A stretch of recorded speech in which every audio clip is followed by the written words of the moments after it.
And as you feel yourselves dropping away into oblivion, the oblivion turns to the chill waters of the blind side of a waterfall, and you find yourselves drenched to the very atoms of the eternal magics of the age of always. And you feel yourselves begin to fall. I got him, Heather! Before you, the stars swirl into a helix, mingling with the rush of the water and the forming of the lines of a woman. First, the celestial equivalent of a stick figure drawing a constellation among all of these stars. It grows in dimension and detail until the woman seems to be hundreds of feet tall. She who sits the Mobius throne, the queen of the age of always, the girl you knew as Heather, brings her power to bear and stops the dread magic of the nothing and reverses it. The stars and rushing currents that make up Heather's form begin to dim. Ricky, I can't hold it! A dark figure stands before you on the road. A man made in silhouette, every feature the same color as the black top beneath your feet. The only distinguishing characteristic, a white cowboy hat perched atop his head. I've got you! Beneath you, the road begins to move, carrying you on a winding path through the stars. Heather, take Scarlet! She can't go this way! Without a word, Scarlet is ripped from Ben.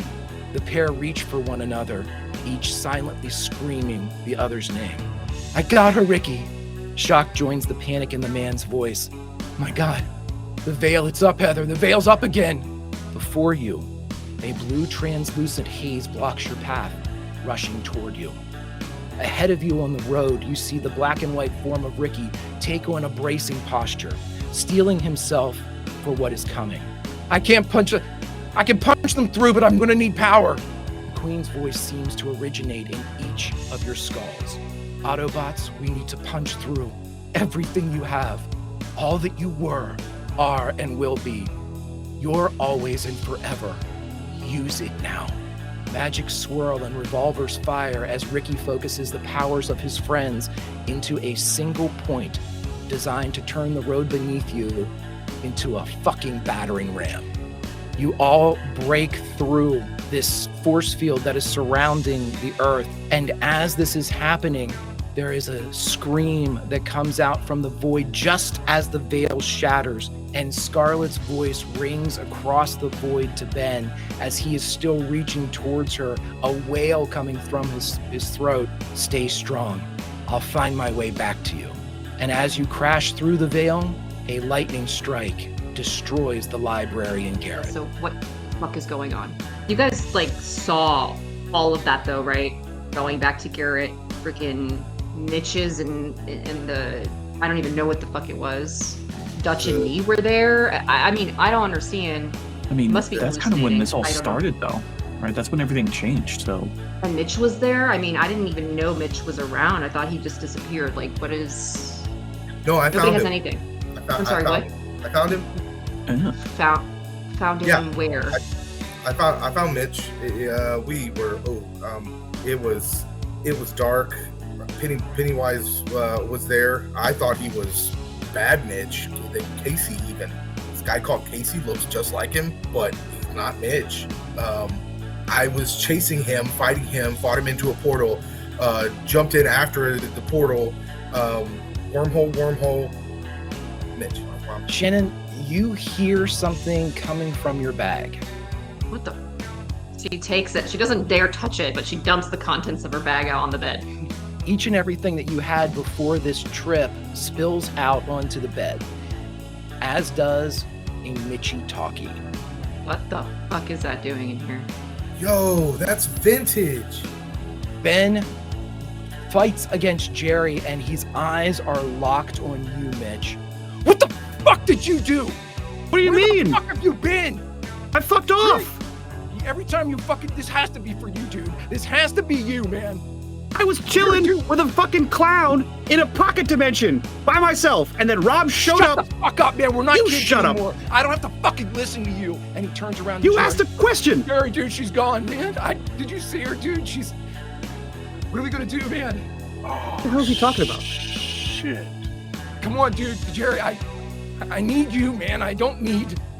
Dude, I love you, man, but I don't need this, man. I don't need the shit that you've been. No, we'll figure... Mitch is there. Ben, shh. We always figure this out. She's all right. I don't know. I don't know if she's all right, man. She's gone, dude. Where the fuck are we, man? This is Scranton. There's no band here. There's no fucking concert. Fuck is Scranton? Why am I in Scranton? Shut the fuck up, Mitch. This has to be you, dude. Everything was fucking fine before you show up. After 10 goddamn years, you show up and shit turns to shit. I didn't fucking choose to be here, dude. Could have fooled me. You just pop up at the same time all this shit happens. So did you. I was gone, man. I wasn't fucking thinking about you at all. We've told you to fuck off since you were a kid. You never did it right. Oh, for fuck's sake, I never did it. I've been gone for like 10 years because I did it right. Fuck, dude. You guys seem like you were doing fine. In fact, a lot of the times I made sure of it. I don't need to be here. I need to be back where I was while it still exists. Jerry's gonna reach into the bag, pull out the Michitaki, and just literally cast the bag aside, let its contents spill wherever. If this is more useful than you are, I guess we got what we need. You can go do whatever, peep on us, or just like lurk in the shadows, and we'll friggin' figure out how to save the world, I guess. Good fucking luck. And as you say that, and you're on the ground, Shannon, in the room, as you look up, you see the two lights of a drone enter into the room. It's about the size of a small dog, but it's oddly shaped like a Big Mac container from the 80s, like the old styrofoam kind. It's got two stabilizers on either side and what look like two miniguns on the top of it. And there, emblazoned on the side of it, is the loot symbol. Oh, fuck. You watch as Shannon basically swings like Captain Jack Sparrow down to the ground and lightly touches the 2 stories down as Rob is standing on top of the shattered drone as it sputters and sparks beneath him, having ridden it to the ground and its termination. As you reach inside, you feel something, you grab it and literally pull it back out through the portal hole that you've made, and you see this thing start to seriously list as you now have its guidance chip. So both of you get out of the way just as this thing lists and spins, and basically it's just firing into the night. It's lost its targeting guidance. It was hitting one of the stabilizers. It can't keep itself upright, and it starts to literally cartwheel, throwing lead as it does so. It is out of harm's way for you all, but the 3 of you are watching as it bounces in the field and sparks and shit begin to fly as it lands like a turtle on the top of its shell, firing for about 30 seconds before you hear the spinning empty cylinders of its Gatling gun. Like his hand reappears and you just see a bunch of like machine parts, and he looks at Jerry. What the fuck did you change? You said Back to the Future. What did you do? I told Veronica to leave before any of this stuff happened. You're a fucking idiot. We need you, Mitch. Rob took off. Rob changed something too. You changed something, and a third version of me appeared that I don't know and hit Chris, and Chris dove. Chris walked out of the woods that night. Then he got locked up in the asylum. Chris didn't dive that night. 3 things got changed, at least. Your big dumb ass did one of them, Rob did one of them, and apparently a new version of me did another one. He reaches out and goes to snatch the Michitaki. Wheeljack to Autobots, get the fuck back to Garrett.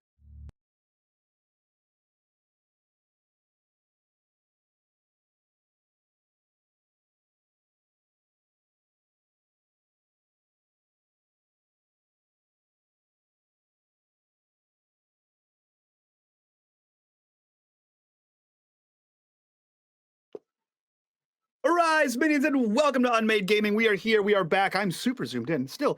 We are back for another episode of Atari Midnight with our slightly updated schedule. As a reminder, this is the 4th episode, which is also the final episode of Act 1 per our illustrious game master. But that being said, if you guys like what we do here and you want to support the channel, the best way to do that is by joining us over on our Patreon, link in the description down below. You get access to all kinds of fun behind the scenes exclusives. While you are down there clicking on that, make sure you join us on the Discord, be a part of the community, be a part of the conversation. And in a few seconds, you will see the bar on the bottom right-hand corner we call the Corruption Bar. This episode and all future episodes for Atari Midnight is the Maggie/Michigan bar. And as a reminder, if you would like to throw a tip our way, please type #Michigan or #Maggie when the bar fills for the representative that you hashtagged. Either a good thing or a bad thing will happen.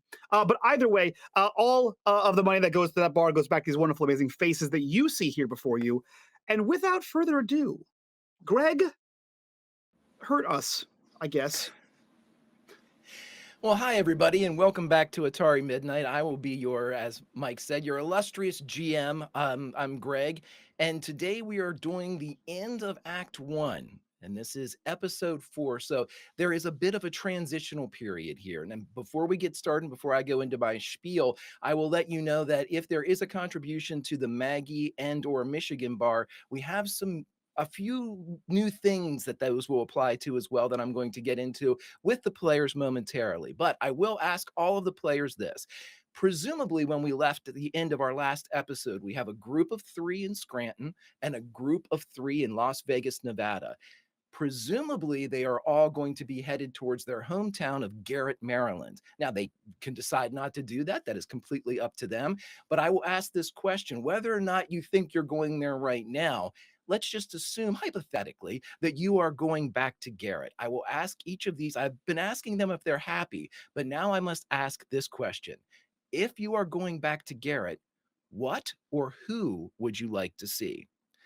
Now, while they're thinking about their answers, everybody, and getting ready to get us set up for what we have coming up, I would like to go over a couple of the mechanical rules that we have here for the homebrew of this Things from the Flood by Free League Press.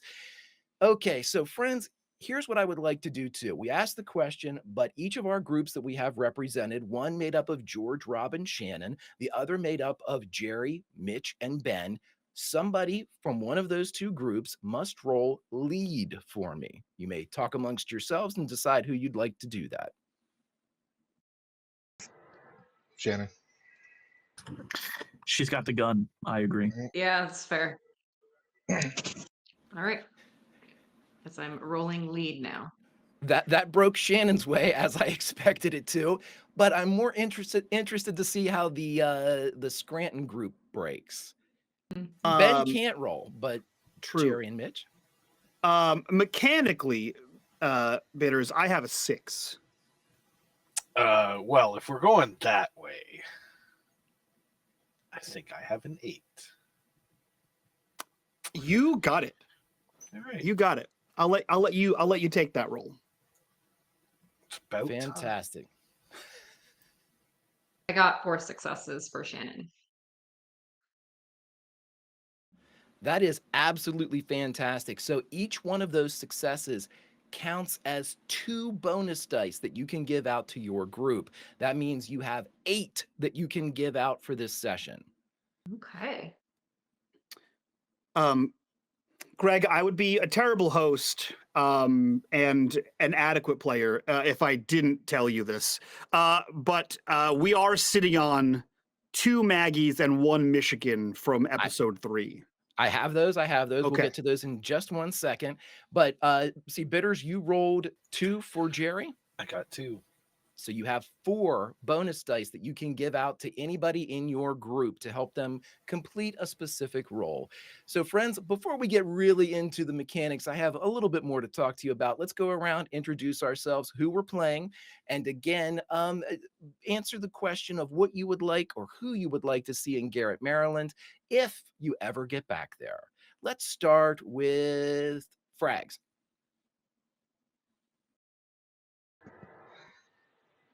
Hey guys, my name's my name's Kendall or Frags. I'm playing Rob, and I got a new headset with a cool new feature. And the answer to the question, what or who would you like to see when you get back to? Yeah, there's definitely a second part to that. Rob's gonna go check on the paperback exchange and make sure nobody's broken, make sure all his stuff's still there.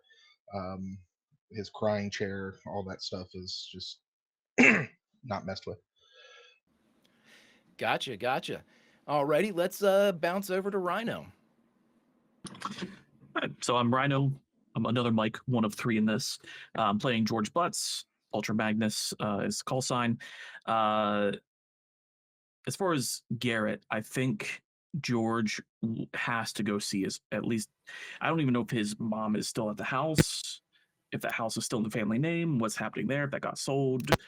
He's kind of left Garrett in the past, so I think he's probably going to be like Rambo, just walking through the town and stroll by his old house.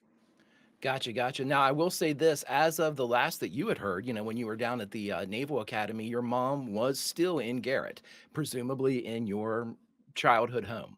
So you have that to look forward to. Let's jump up to bidders.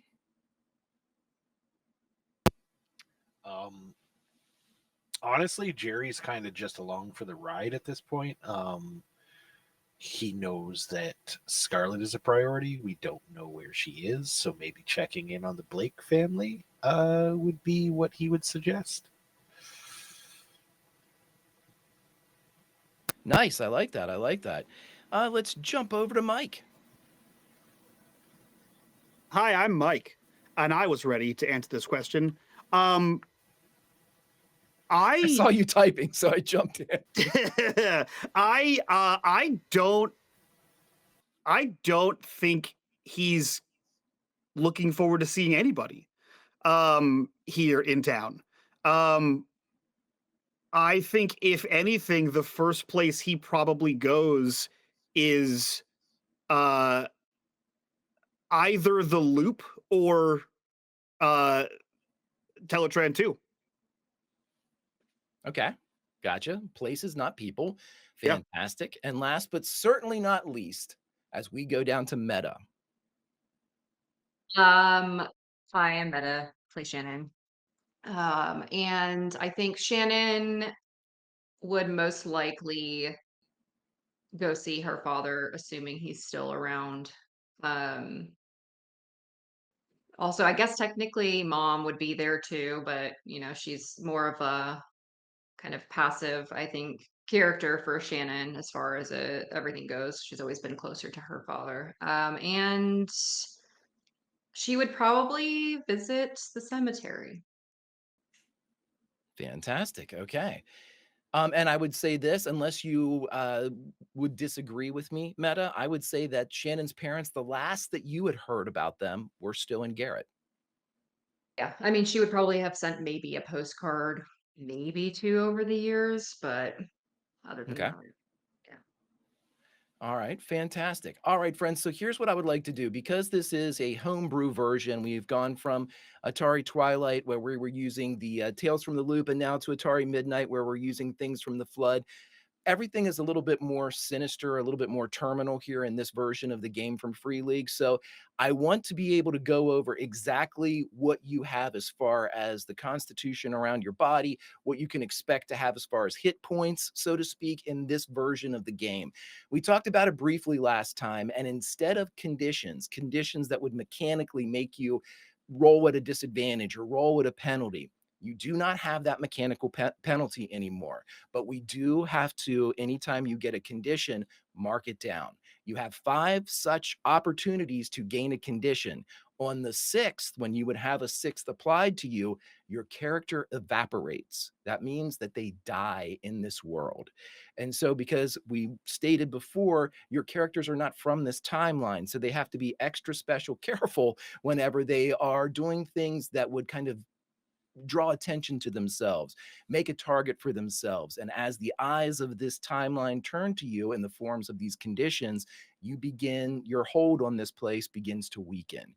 So because of all of that, I also said that the way that you had conditions in the past, that you could alleviate those by talking to your special someone, or going to the hideout, or just hanging out with the group. Eventually, given enough time and enough of this, the mechanics of Tales from the Loop, you would be able to drop one of these conditions. Those are not open to you anymore. However, there are ways to reduce a condition, and I'm going to tell you two of them right now. Excuse me.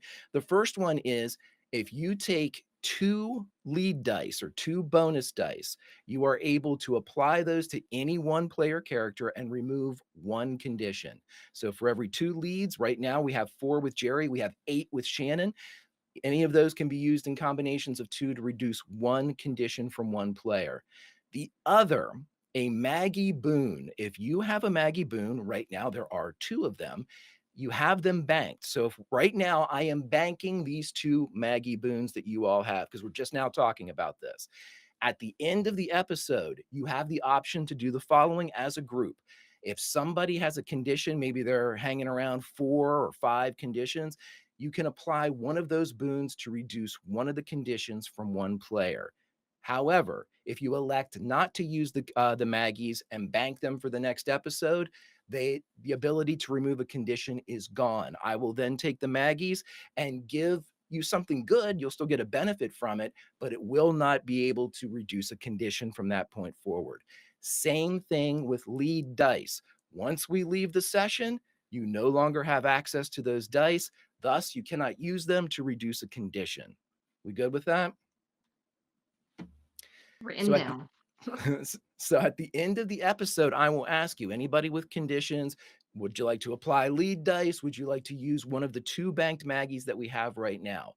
Once you have cleared the decks of anything that you want to do mechanically, I will then tell you, chat, YouTube, everybody, that any Michigans that I have, the Banes that are applied to this group where I can do something villainous, I then get to add a condition. Friends, I will not jump on somebody that might have 5, but chance could. So at the end of a session, if I have a Michigan left over that I don't plan on using, I will then roll a D6. If we hit a 1, Ben gets a condition. If we hit a 2, George, 3, Jerry, 4, Mitch, 5, Rob, and 6, Shannon. And yes, Ben can get conditions, which leads me to my last bit of mechanical love for you this session. Ben is played by me. He is an NPC prime and an ally. But because I know a few things about what's going on, I can't really use Ben to contribute to certain things that wouldn't spoil stuff or make him too godlike. But to kind of make a way for him to help you all and make him mechanically beneficial to have around. If Ben is in your party right now, Mitch and Jerry have Ben, and one of you gets a condition, Ben can act as a shock absorber. So if somebody is at 5 conditions and they get a 6th, Ben can assume that condition. Only he takes 2 for every 1 that you give him. When he hits 6, he dies as well. But he can be used as a bit of an overflow for your conditions if you are in such dire straits. Or if you just want to push him off on him, he will do so willingly, and I will allow it. You can kill him if you'd like. Just know that you have space enough for 5 extra conditions to give to Ben. All right, everyone. We are getting ready to start. So if you would like to go to your Spotify playlist, everyone, this is part of the music element that is inside both Atari Twilight and Atari Midnight. And I would like you to cue up track number 3. It doesn't remind me.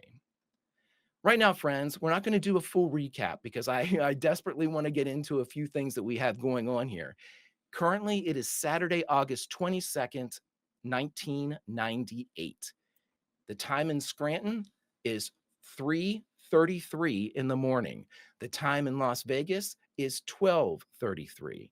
So friends, what I would like you to do at this point is, as you are beginning to move, the last thing that happened, both of these groups, separated by nearly an entire continent, are both staring and standing over the smoking remains of a drone bearing the stamp, the iconography of the loop. They appear broken and dismembered to the point where you all have taken care of them. But other than that, even though both groups aren't aware of this, they are identical. So I'm telling you, if one group gleans something, the other group can assume the same thing from that drone without having to double check, or I'm not going to make you roll twice for the knowledge or anything like that. But right now, friends, as Scranton and Vegas across the country divide our heroes, I must ask the question of this. Right now, because of a prior Maggie Boone, you have everything on you, all of your possessions that you had before we started this, before we went back and had Predator 2. As soon as you all came back to this timeline, no matter what you had on you, money, a gun, anything of that nature, you have, because the Maggie Boone was there to provide that. If not, you would have arrived with absolutely nothing.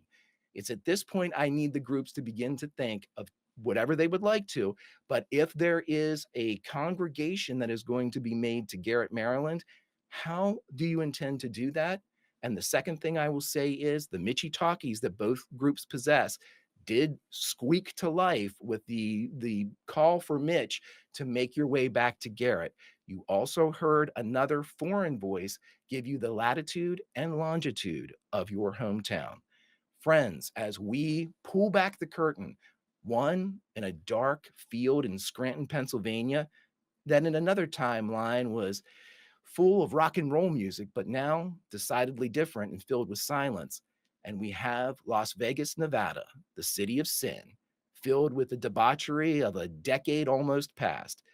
From one party to the other, my friends, from coast to coast, I would like to know what you would like to do as you stand over the bodies of these drones.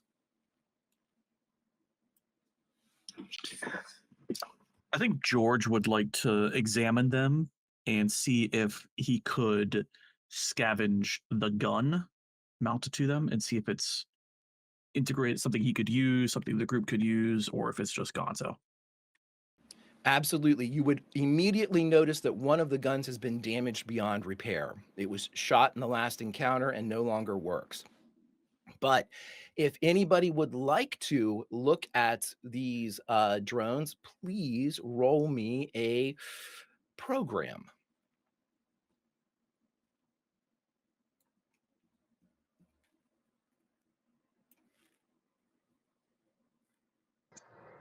I got one. I also got one. Okay. Zero.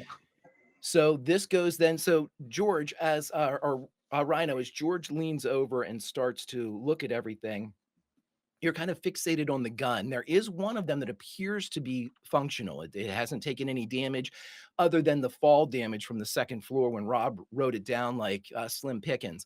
But when it hit the ground and ceased to function, the gun still seems okay.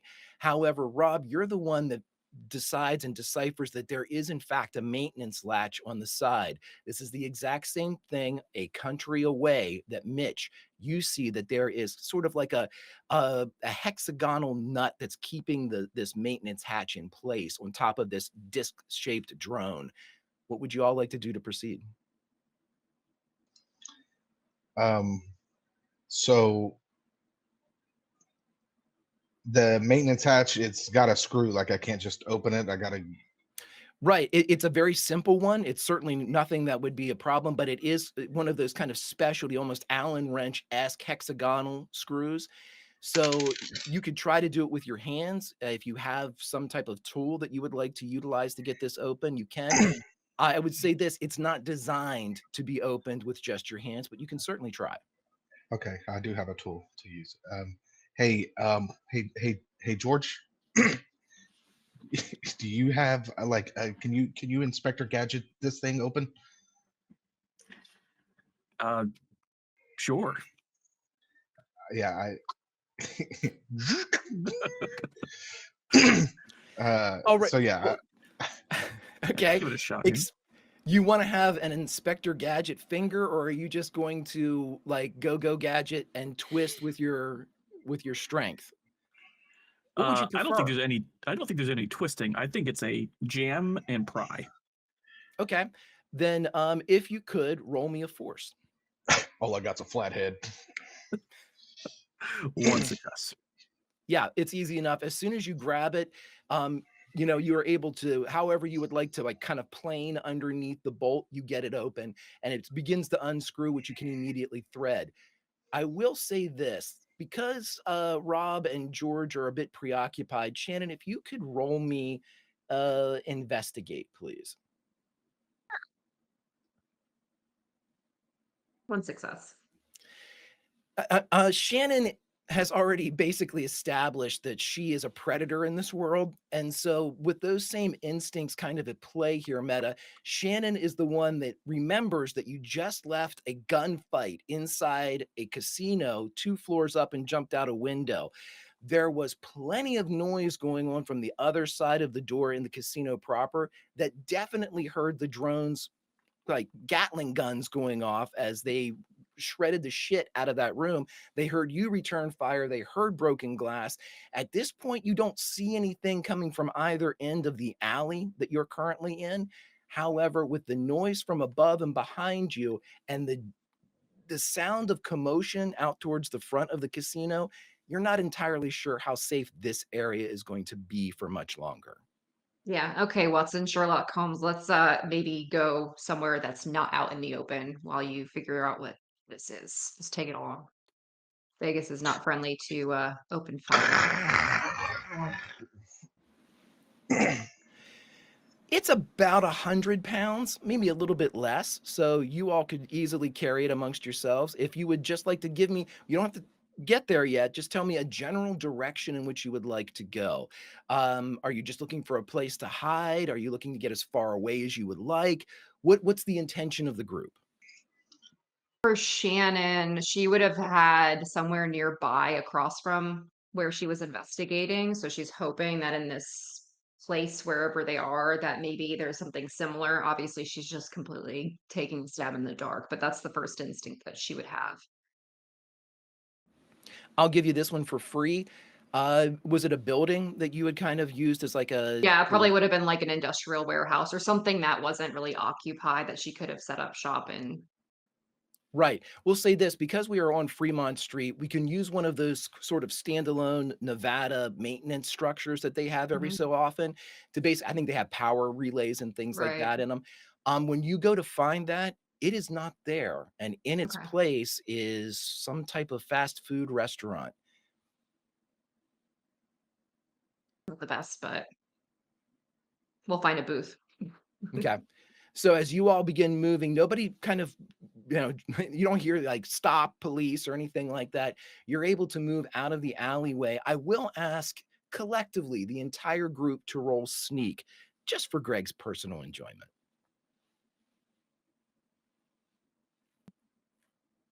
Or successes. 2 successes. 1 success. So that's a grand total of 7. Friends, you needed 5 to avoid detection. That is 2 more than what you need. So at any point during this entire session that we have here, if I ask you, any 3 of you, to roll sneak, you have 2 free sneaks that you can use at any time. As you all leave the site of a gunfight without so much as a side eye from somebody, let's cut to the other side of the country, inside an presumably abandoned field, as 3 people look over a similar drone. With the success that you had, you have the hexagonal nut to remove, just as the other group. How would you like to do it on this side of the country? Mitch will unsling his sick messenger bag and sort of just like drop it to the ground with like a very loud and like clattering thunk of just stuff that's in there. And like seemingly to no one in particular, he just out loud says towards the downed mech, "Well, are you going to do it, or am I going to have to do it?" And then you see the bag begin to rummage, and out of it rolls on tracks a robot.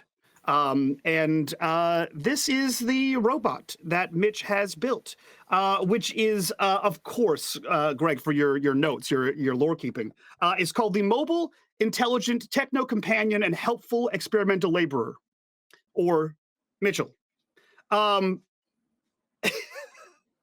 And it begins to roll over towards this, and this is Mitch's new iconic item, to open this thing and begin to take it apart in some capacity. Okay.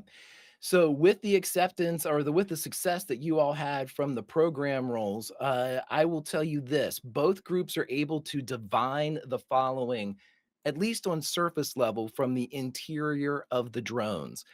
One, when you're looking around there, and as soon as you kind of get into the guts, the organs of this drone, and not just the fans and the things that keep it aloft, you see that there is a version date on the software. It is stamped there like they used to back in the olden days of February 14th, 1993. You can also see from its service log, which you're able to pull up either on, there's a small sort of green matrix-like display inside. It's very limited in what it can show you. It's only, maybe by 2 inches by 2 inches, but you can see that this has not been serviced. Neither drone has been serviced since 1993. The drone has been following, both of them, an automated program, one designed to keep it in the area in which it attacked you. It seems like it has been hovering in this area since 1993. It has been using a combination of solar power and what appears to be, at least if the logs are correct, a remote charging station. Its location completely unknown to either group. One thing that both groups would notice as soon as you kind of peel the top of this crab-like thing off, the drone has what looks like an odd shielded compartment. It doesn't look like a battery, but because you all received the successes that you did, I will let you know that it is wired to appear to be the battery of this device. Bears no resemblance to any chemical battery anybody in either group has ever seen, but if this layout is to be believed, it is the power source, but it is in a shielded separate box that you cannot see inside. And that, my friends, is all that you were able to glean. Did anybody get multiple successes? I don't believe so. No. Just 2 ones. Yep. So that is what you can get. Can I take it apart? What would you like to take apart? That battery. You can attempt to get into the shielded box. Absolutely. I would need a separate roll for this one. I will let you know it requires 3 successes. Okay. Yeah. I assume Tinker. Absolutely works for me. Great. And I'm going to employ the robot. The Mitchell. Assist. The Mitchell, correct. 1 success. Hot damn. 12 dice, 1 success. So no go. Let's cut back to the Vegas group as Mitch, you're sitting there and you realize that should have worked. That should have popped the housing off of the board. It should have worked. But let's go to Vegas. Friends, you see the exact same thing. In fact, you said you wanted to grab a booth. So you're sitting in a booth right now at this like kind of nameless fast food place that sells burgers and chicken. And on the table in front of you is this open drone. At this point, it looks more like a science project than anything else because it is pretty old. But all the information that I gave to you guys, you received as well. And you still have that box that is sitting there too. I will ask you this: how would you like to proceed? And I will tell you this: with the rolls that you've already had, George, you were able to free the gun and stow it away so nobody sees what appears to be a large automatic weapon in a nameless burger joint in Vegas. What would the group like to do in the City of Sin? Hannah's talking to the waitress away from the booth. Okay. And dude, I think it's safe to assume that Shannon knows how to hotwire a car. So I think that's just how we get back to Garrett, right? So Yeah, you normally learn to do that before you learn to shoot. So she definitely knows how to shoot. Right. Yeah. There's certain dominoes that have to be. Yeah. Hold on. Rob's gonna kind of move the drone thing around. Does it have like an access port, like a data port? None that you can see.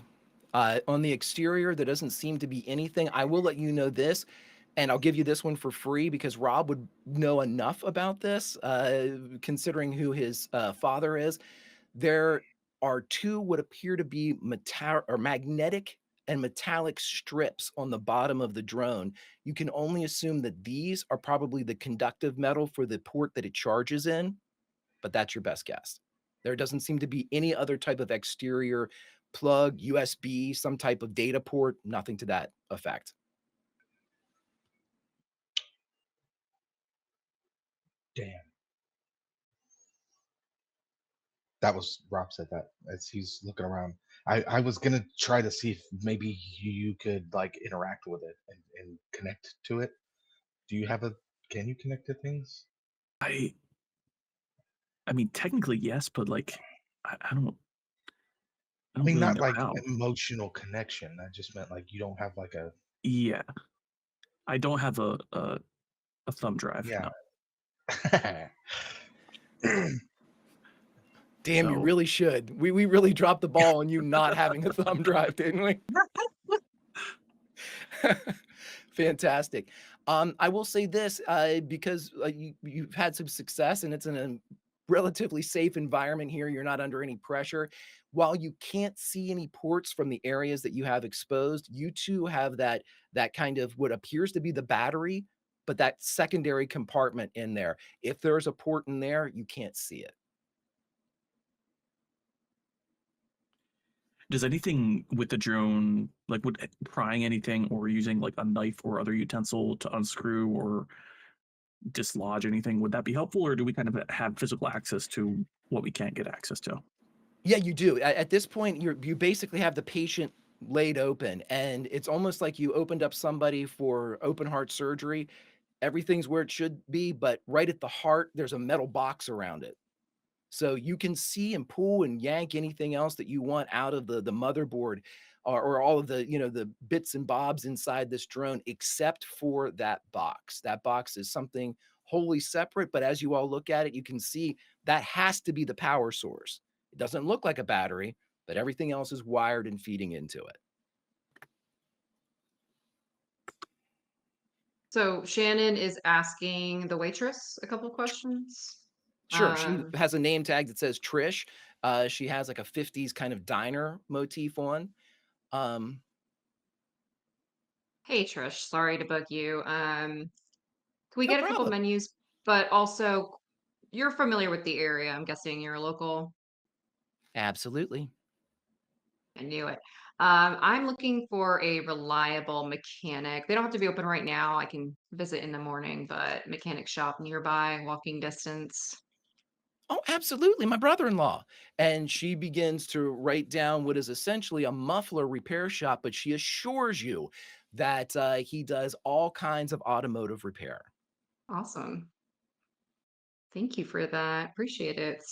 And she leaves a rather large tip just in advance, kind of as an appreciation, and grabs the menus from her. I will say this, that before you are able to leave this tip and thus influence what is written on the card of the directions that she gives you, it gives you the name of the place. George, conveniently, is her brother-in-law. But when she signs her name Trish, she also leaves a phone number, and the I is dotted with a heart.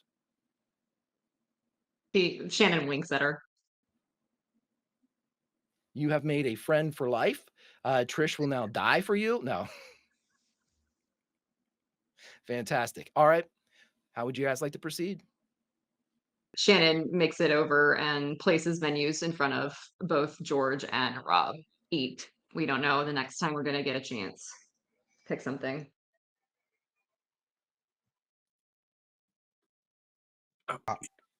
I'll have the Monte Cristo.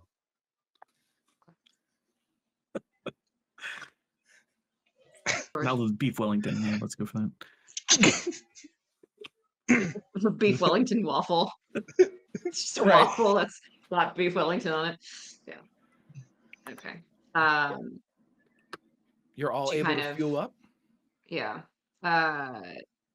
Eventually, I'm sure they order, but Shannon simply gets a black coffee. No food for Shannon. No food. Okay. What would you all like to do with the drone? The black thing in the middle, I want to try to pull it out. The box? Okay. Yeah. The box. You can roll anything that you would like to roll. I would just tell you the same thing that I told Mitch. You will need 3 successes. Do I roll what makes sense or do I roll what I got? That's okay. Yeah, let's 2 successes. Hey, I did better than Mitch. You certainly did. Everybody, please go to your Spotify playlist and turn on track number 6, Spoon Man. Oh no, I released the Spoon Man. I will tell you this, Rob, as you pull, it takes a bit. It's almost like it's magnetized onto like the structure of the drone. But as you kind of pry it off physically and it pops off, for a moment you see a bright blue glow emanating from inside the box, and what looks to be a cube of something that is producing this blue glow. I will give you this one extra bit of information since you did have 2 successes. This was launched from Garrett in 1993, and the name of whoever was the operator of this particular drone is a Brian Bender. Let's cut over to the field. You're able to pry open the box with the help of Mitchell and your strength, and Jerry and Ben are kind of sitting there watching you. Ben is not happy that you are around. He is not hiding his disdain for your presence. But I will tell both of you this as Spoon Man kicks into gear. You begin to hear what sounds like a whine coming from the drone.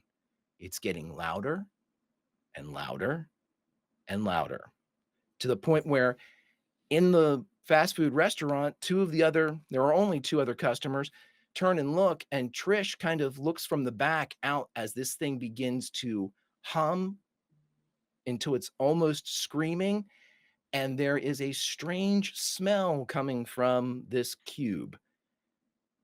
What would you all like to do to avoid the explosion that is going to be happening in about 5 seconds?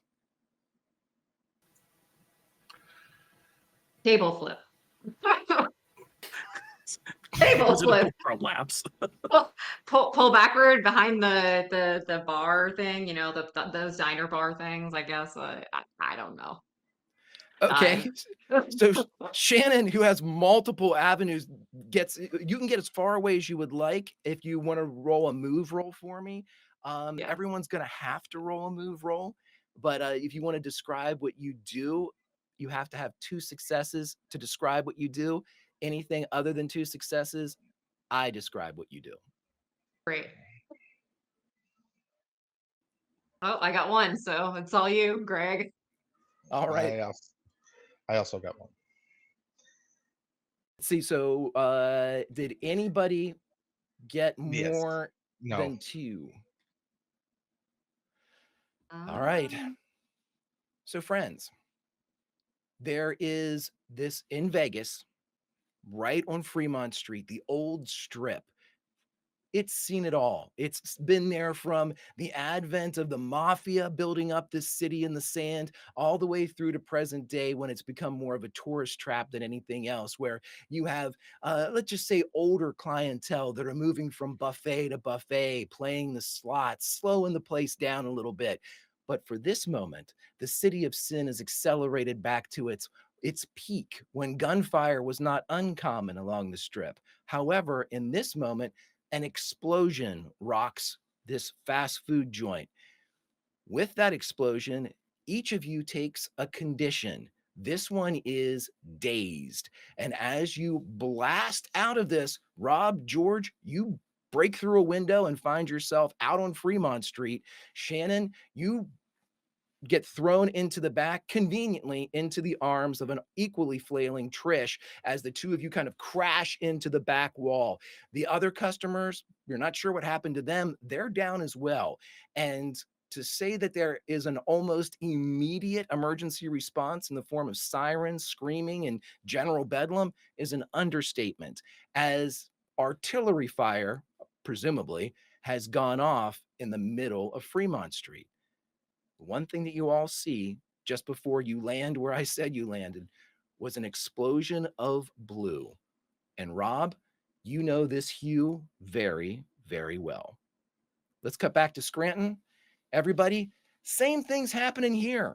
We hear a whine, we hear a smell, and it doesn't take a rocket scientist or Ben to realize this sumbitch is going to explode. What would the two of you like to do? Ben, again, I'm sorry to do this to you bitters. Ben is with Jerry. If Jerry fails, Ben fails. If Jerry succeeds, so does Ben. I imagine while Mitch was working on this drone, Ben and Jerry were kind of behind his back, having a conversation without words, a whole lot of gestures and eye looks and like head bobs, maybe similar to "Dude, where's my car?" with the dude, it's right? Sweet. Dude, but without words, you know. Trying not to tip Mitch off. Jerry just kind of like stands over his shoulder and goes, "It's Valentine's Day." But when the whining starts, he'll kind of like look to see if anybody else is worried and then grab Mitch by the collar and like pull him back and try to shield him with his own body.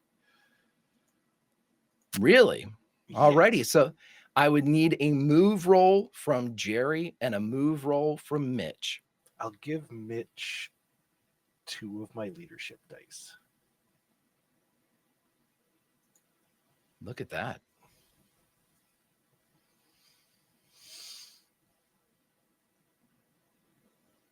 Wow. Would you like to? 1 success. Okay. I didn't add in the leadership dice. Oh, gotcha. Okay. So with 1 success, you are able to, I'm going to dictate what's going to happen to you. Unless, Jerry, since you did say you were going to shield Mitch, I'll let you give him one of your successes. Yep. Yeah, I'll take the hurt. So let's play this out. Mitch, you're sitting there. This thing's starting to whine. It's starting to smoke. It's starting to make not a very desirable sound. And before you know it, you're being pulled backwards. I'm assuming your robot runs to a safe distance. I'm not going to destroy your iconic item right now. And as you get pulled back, you realize that Jerry pulls you around, shielding you from whatever is to come with the drone. I'm going to say this too. So again, bitters, you don't feel bad about it because you did succeed. Ben succeeds, and Ben would not have given a success to help Mitch out in this situation. So What? Ben keeps the successes and he's going to be fine. However, when the explosion goes off, everyone is thrown forward. Ben lands and is unhurt. Mitch, you land, you're unhurt, but you feel the full weight of Jerry on your back. And you can smell burning hair and burning flesh. Jerry, you have taken a condition. My friend, this is 1 of 5 that everyone has received from this explosion. Jerry has 1, Rob has 1, and Shannon and George have 1. Ben's fine. So friends, the explosion goes off. It lights up this field like a rock concert. And as that light dies down, there are barking dogs in the periphery. There is even a couple yells and shouts from very far away. You don't see any lights or anything like that come on to identify a homestead or a residence or even a car or a vehicle. But there is just at the edge of your hearing some recognition that this explosion just happened. Inside the field, there was a flash of blue, and now the grass in this area is brittle. Everything is burned, and it's almost as if it carries the smell, that acrid smell of an electrical fire. And so does Jerry as his back is smoking. What would you like to do? Mitch immediately begins pushing off of, like, trying to get Jerry off of him. And he's like, "Get off of me, you big dumb Lummox, get off! What the fuck? Why? Oh, I'm gonna feel that tomorrow. Get Oh. off! Jerry will When- fight to get up. Yeah, when you push him away, you feel a boot hit your chest and move to push you down. Need you to roll a force. Me, a force? You roll a force. Okay. Yep. 1 success. You are able to force this boot off of you should you wish to do so. I assume that you do. Who's on the other end of it? It's Ben. Yeah, I think I pull his leg up in a way that will either knock him on his ass or at least make him stumble backwards. He does stumble backwards, but he's kind of moving to help Jerry out. And he's like, "You fucking prick. He just saved you, dude." As he's turning around, and he's immediately goes to Jerry to see what's wrong with him. And he's tending him as a brother would a brother. And he's looking at him. He's like, "Why the fuck did you do that, man?" Yeah, for once I agree with him. Oh, respect for the dead. What? It's what I do. Are you new here? I don't fucking. Oh my god, we're not children anymore. If I die, the bad guy dies. Roll an I'm the only investigate, expendable Mitch. one. Mitch, roll and investigate. 1. Ben moves up and you can see he's facing away from you. You see the back of Ben's head, but he moves up and he's holding Jerry and he whispers into his ear, but you hear him clear as day. "Why the fuck did you do that, man? He is not fucking one of us. He is not fucking worth it." Jerry's just gonna look at Ben very seriously for a minute. And like, you know, the pain and the alcohol and the confusion kind of like drifts out of his eyes for a second, and he just says, "He's one of us. He's always been one of us." Ben seems unconvinced. Can I give him leadership dice? You can. He doesn't roll, but I mean, he would love to have them. No, but yeah, he looks at you, but he doesn't continue. He respects what you've said, to the point too where when you've said that, considering the current state of Jerry, or at least the most recent state of Jerry, you can see that there's fear in Ben's eyes, and it's not fear for himself. He was scared that he lost you. And he just kind of claps whatever part of your back or shoulder isn't burning or smoking, and just kind of nods and takes a step away. So I think what you both meant to say was, "Thanks, Jerry. I'll be fine." And Jerry does like put on a brave face despite his injuries. "We gotta get to Garrett." Turn around.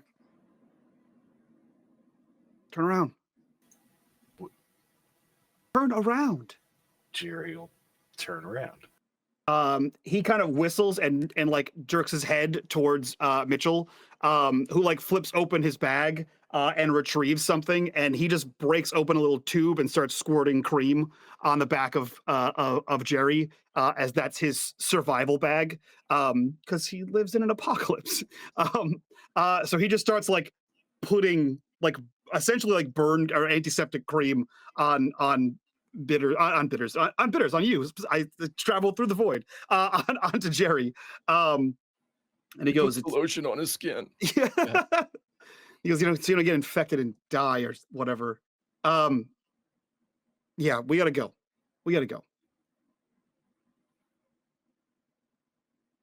How would you all, and again, this is nothing that's going to be, it's not going to be solved in the next 5 minutes in Scranton.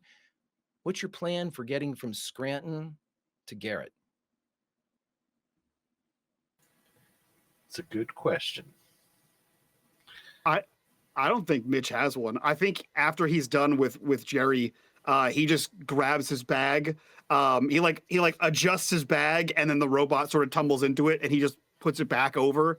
And he starts walking and talking as if he expected everyone to follow him.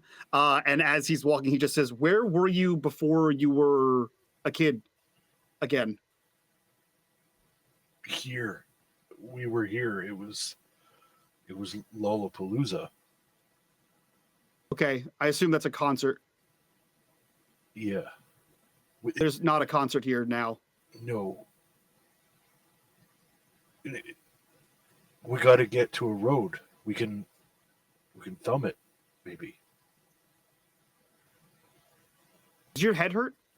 Either one of you? Yeah. Apart from the explosion? I don't know how to answer that. Okay, great. So, pretty typical. Can you think No. real hard? Ben says. Oh, great. It does Think not. real hard. Do you have any weird memories you don't remember having?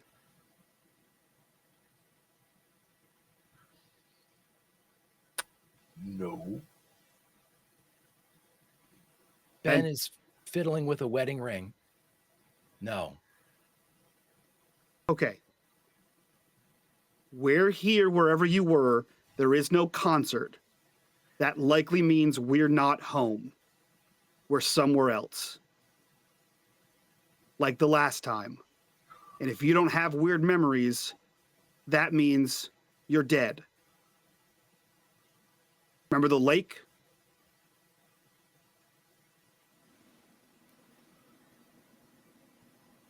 Okay. So, We have to go. yeah. I can't dive. And that thing has been here for years waiting for us. Which means someone knows we would be here. At this time. Or at least sometime in the last few years, we would appear here. Someone's waiting for us. Someone's tracking us. We have to go. From the loop. Yeah. Okay. Ben would walk up to Jerry. You sure you're all right, man? I'll be fine. I'll be fine. We got to get back to Garrett, and we got to get to the loop, and we'll find Scarlet. I don't know, man. It's as good a place as any. I promise. He just nods. But he seems ready to follow. I think Jerry will just start walking towards the nearest sign of civilization, a highway or a house or something. So as you are, I'm assuming you're just going to make sure you're heading vaguely west just to get one step closer each time that you're... So as you all kind of move out of this field in Scranton, I'd like to cut back to Fremont Street as emergency personnel are beginning to descend upon the burger joint. Our three that are there, and Rob, George, and Shannon, what would you all like to do? There isn't anything left of the drone, save the gun that was stowed in your belongings before any of this happened. What would you like to do, friends? The authorities are coming. Hey, we got to get out of here. It's federales. Oh, jeez. Can I get my Monte Cristo to go? Just take it. But your Monte Cristo already left. went. It's somewhere like in the atmosphere, A few different areas. right? That's true. There's Monte Cristo everywhere.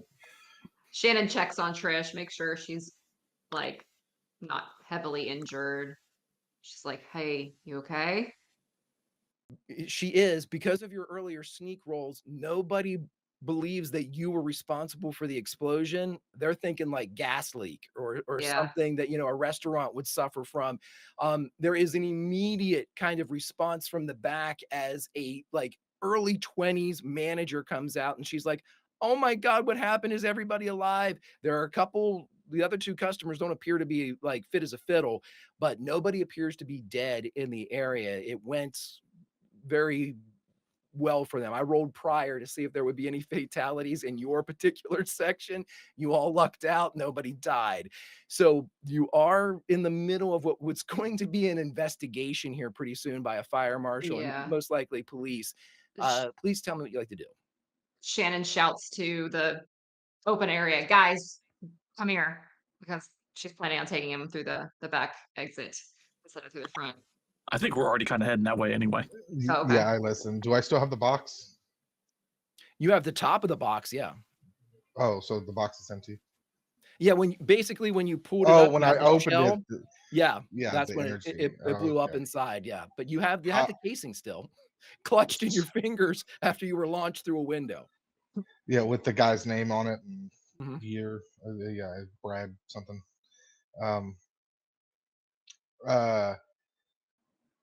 Do I have to roll to verify that this was Energon? You do not. Okay. And yes, it was. So, friends, we'll say that you're able to quit the scene. Trish is gladly going to let you out the back. Anything to accommodate people that were under their roof when it exploded, as they all think it's probably their fault. You know, they're apologizing profusely, come back for insurance claims, yada, yada, yada. And as you all go through the back and out into yet another alley in Vegas, what would you like to do? Shannon kind of lifts the note she got from Trish. She said, mechanic shop, that we can find a ride there. Let's say this. We're going to cut to the following. The group in Scranton finds a road. Not only do they find a road, they find a used car lot, because Greg rolled this prior. And the group in Vegas, you find the aforementioned George's repair shop. It is closed, of course, but in both places are closed. In the repair shop, you see several cars that are sitting out front, apparently waiting to be picked up. I will leave it up to you and your honor whether or not any of these things look like viable vehicles to steal, procure, somehow pay for. I just want to make mention of it just to see what the groups would like to do. Shannon's breaking into the mechanic shop to get the keys for the information available vehicles instead of hot wiring them. Fantastic. Roll me. Let's do a sneak to break in here. Presumably the easiest possible way is the least amount of damage to the door. What would the group Correct. like in Scranton as you guys come across this used car lot? 2 successes, Greg.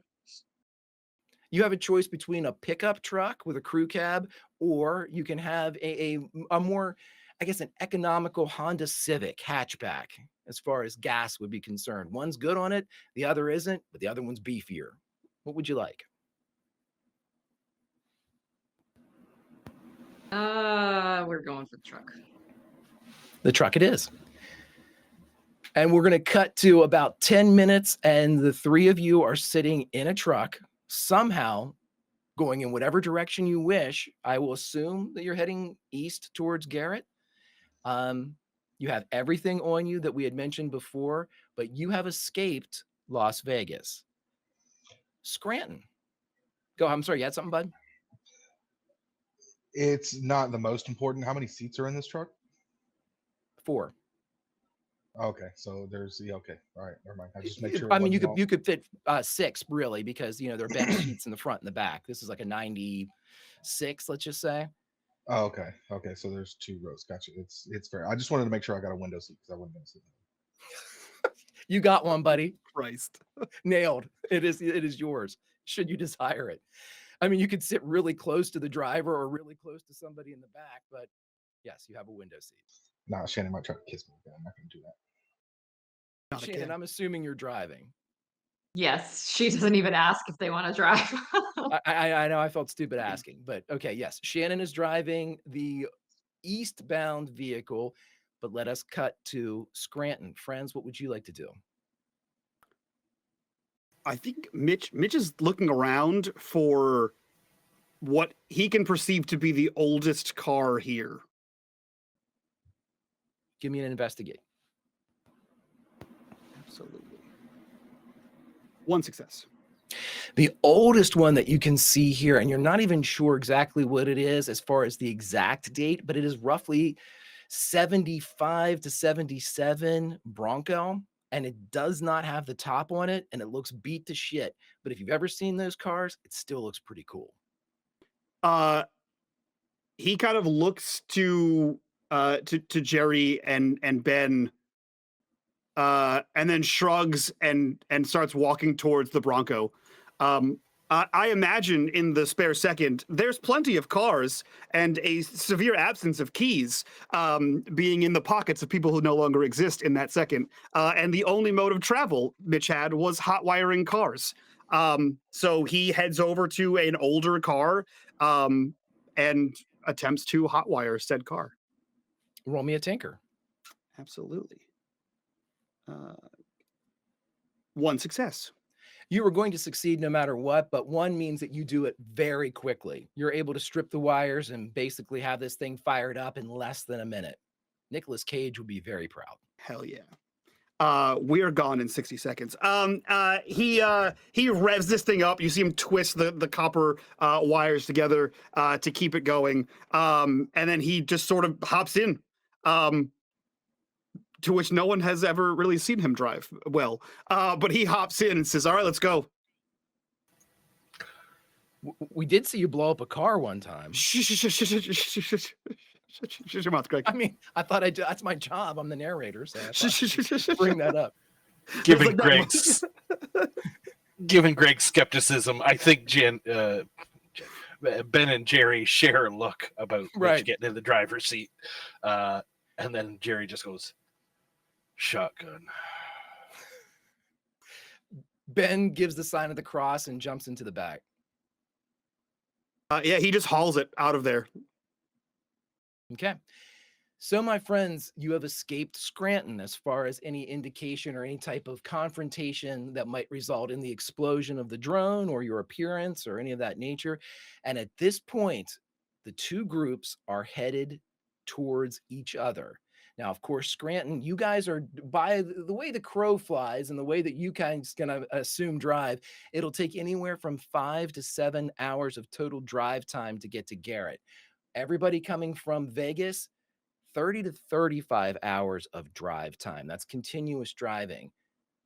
What would you like to do? Are you planning to meet up before you go into Garrett, or is it just everybody mad dash to Garrett? We'll meet up there.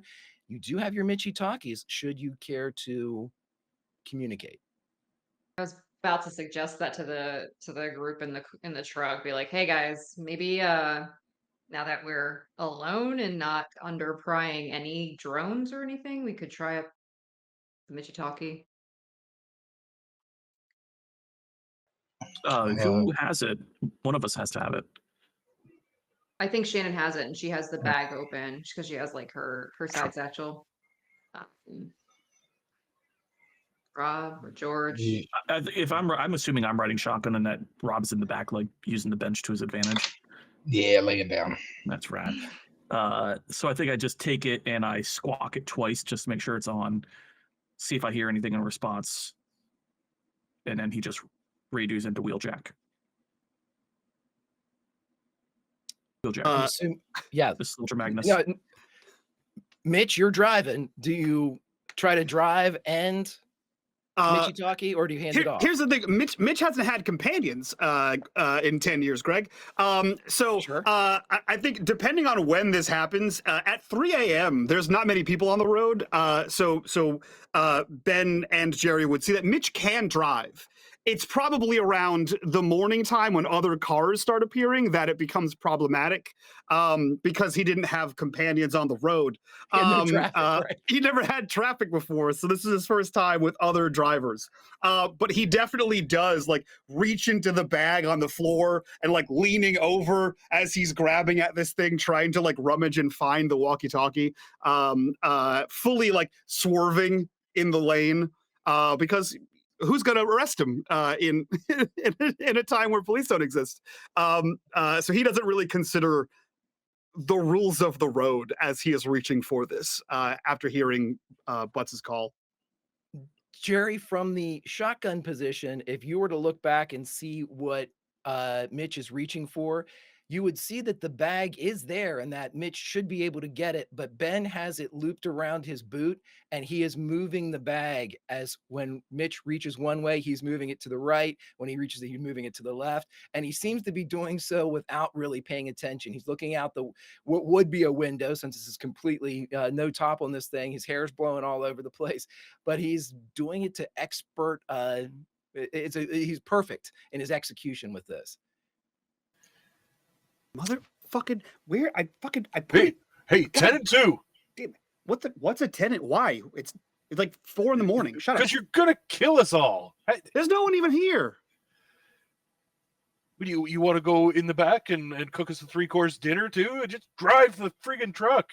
Someone answer the walkie-talkie. Okay. Ben hands him the walkie-talkie to Jerry. You're welcome, man. Jerry will get on the Mitchy talkie and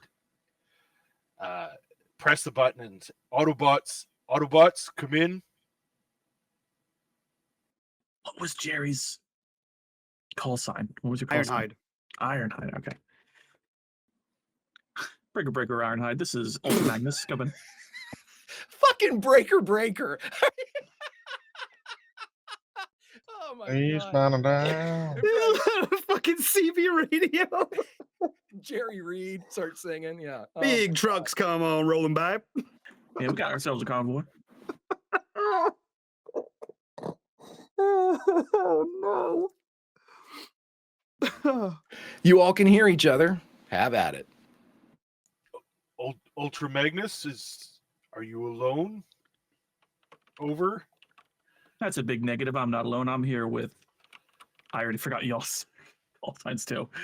Warlock. What is Shannon's lock? Grimlock. Grimlock. Grimlock and Dana never used the name, so No, we she's never did. rolling her eyes. and what's Grimlock and Robots? Robimus Prime. And Prime. I'm not gonna call him Robimus. How dare you? I'm here with Grimlock and the Prime himself in the flesh. Hey. We Are you alone? No. Over. We got everybody. B is here, and what did we call him? Me? Yeah. Ben says Wheeljack. You Just- called him Wheeljack. And Wheeljack, and we're en route to the place. I'd like to think that entire time Jerry had it was keyed. Yeah, I think we heard the whole thing. Your head's this. We're also headed to the place. Over. Don't forget to say over. Over. All right. Over. I appreciate that. Over. Can we mention it's- maybe that this is not a secure communication, considering it just came alive? Mm-hmm. We're gonna be a little while. Over. We're not that far as long as we arrive alive. 10 and 2. Over. I don't know what that means. Tell them about the drone. There was a drone. It exploded. Over. We also had a drone. It also exploded. Over. Tell them the drone was waiting for us. Like it was waiting. It's been waiting for us for years. Wheeljack says the drone was there for years. Oh my God, this is fucking Over. awful. I imagine this whole time we actually never let off the lever. Missed Why this isn't he answering me? Yeah, we also noticed that too, but we could always discuss that later. Over. Okay, so should we meet at the place we used to meet. Over. What does that mean?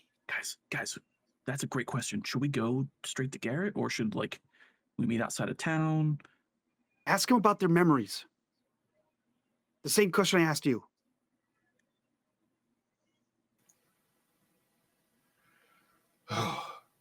Okay, this is a weird one.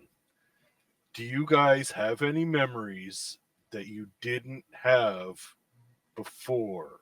Over. Guys, what the fuck does that mean? I don't know. Clown. That's so. That's I don't know. so We don't weird. need therapy Yeah. right now. We just need a I game think- plan. I was So gonna say, hey, If hey, they're listen, memories, big they're guy. memories. I squat. Hey, there, big guy. Let's not worry about that right now. I think we have more important things to do.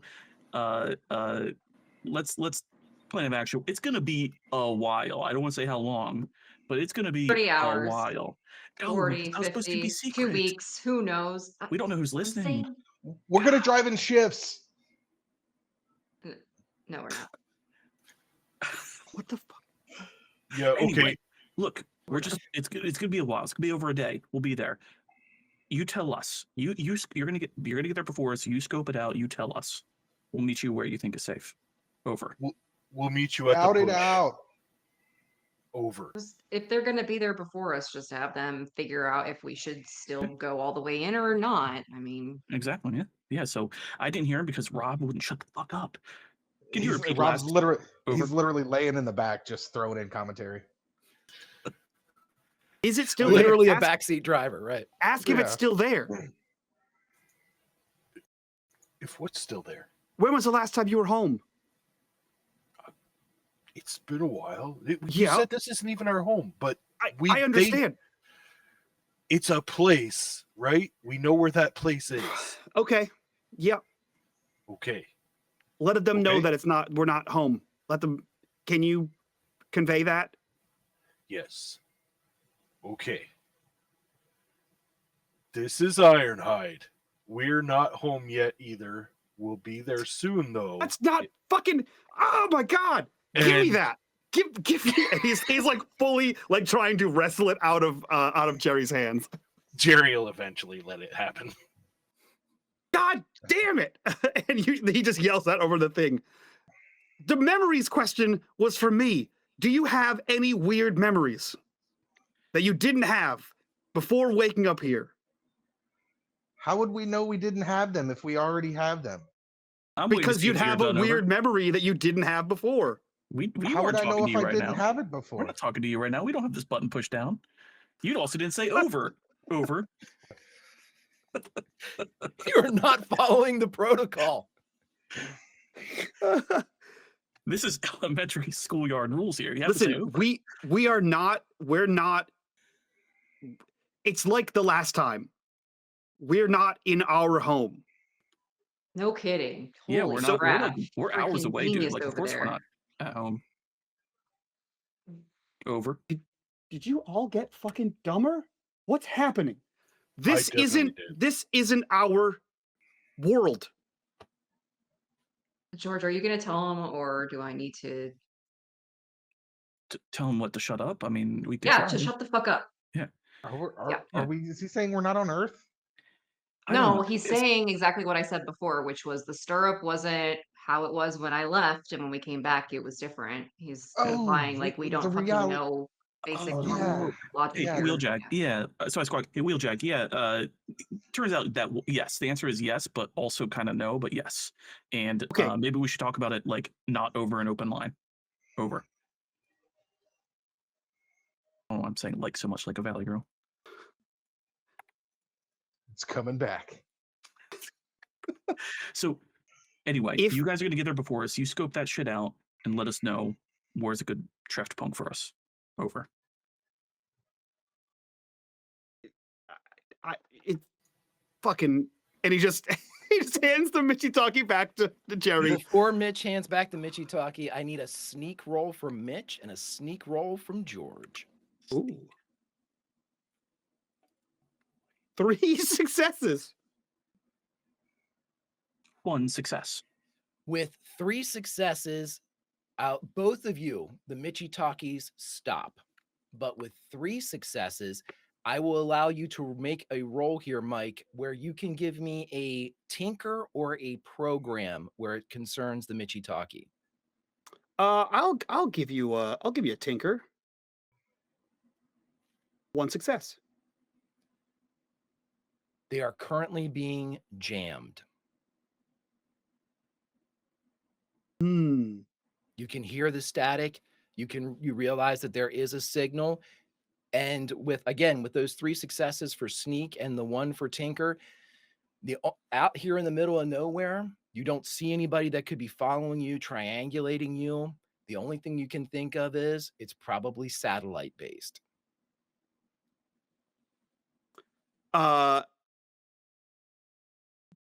Yeah, I think with like a second notice, Mitch fully lets go of the other hand on the wheel, and just says, "Take that," and then leans around the back of the car towards his bag, and begins rummaging for tools and begins dismantling the Michitaki. Okay. And then once it's like in pieces, he puts the pieces in his bag, and then comes back. We're being tracked.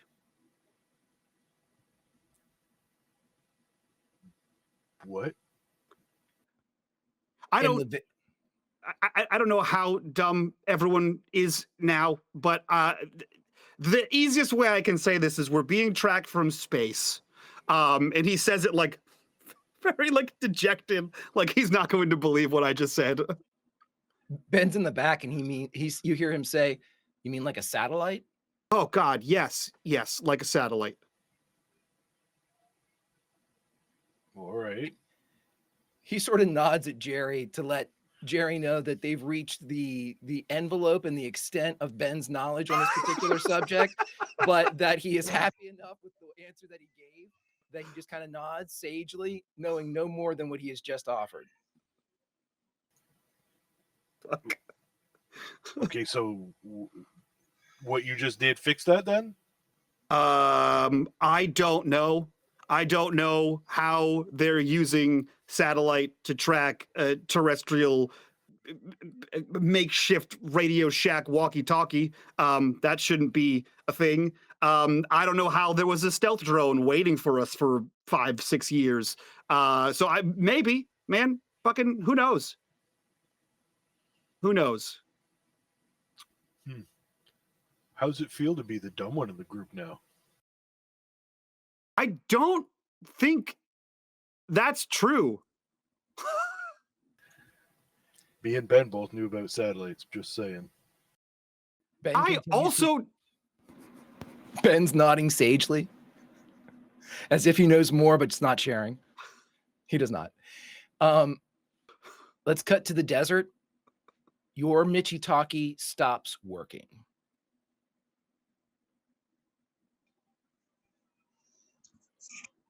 It still has power. Yeah, he's just banging it. It's like, hello? Can we get a comms check over?